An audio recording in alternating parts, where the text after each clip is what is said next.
Hi loves, it's me Vines Vlogs. For today's video, this is regarding sa Rocket PH. So ngayon, paano maging affiliate sa Rocket PH? So ngayon, meron silang bagong update. So let your friends spread the word for you and reward them. So pwede na rin kayo mag-affiliate sa akin dito sa Rocket PH. So ilalagay ko na lang yung affiliate link ko dyan sa description box just in case gusto nyo mag-affiliate sa akin.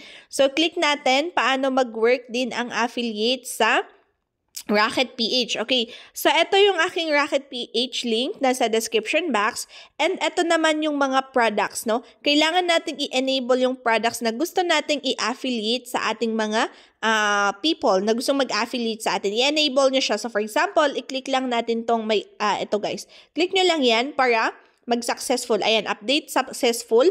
So na-open na siya. Yung commission, actually, pag bago kayo, 1% malalagay dyan. Pwede nyo siyang i-edit. So, click yung commission. Pwedeng 50% commission or 30% commission. Itap nyo lang yan para mag-edit siya, mag-successful. Ayan, ma-update siya. So, click ko yung next arrow. Ayan. So, yung commission, enable siya. Yung product, ayan, pwede nyo i-resell, i-affiliate tong mga to.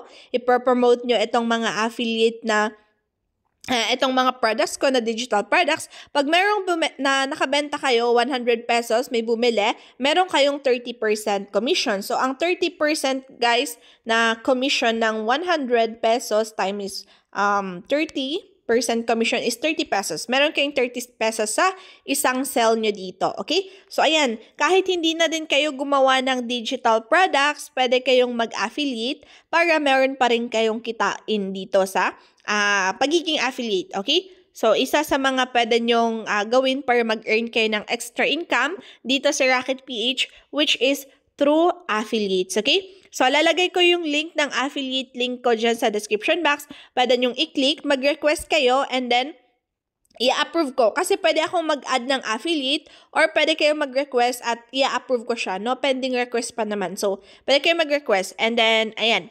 i-ano ko siya. I-approve ko siya mga loves ko, okay? So, yan. Another kitaan na naman. Another way of earnings dito sa Rocket PH. So, I hope nagka-idea kayo sa affiliate. So, I know na maraming alam kong may idea na kayo sa affiliate. Kasi, diba, sa TikTok Shop, pwede kayo mag-affiliate. Ayan, sa Shopee, pwede kayo mag-affiliate. So, now, ngayon, sa Rocket Page, pwede din kayo mag-affiliate, okay? So, yan. Thank you so much for watching.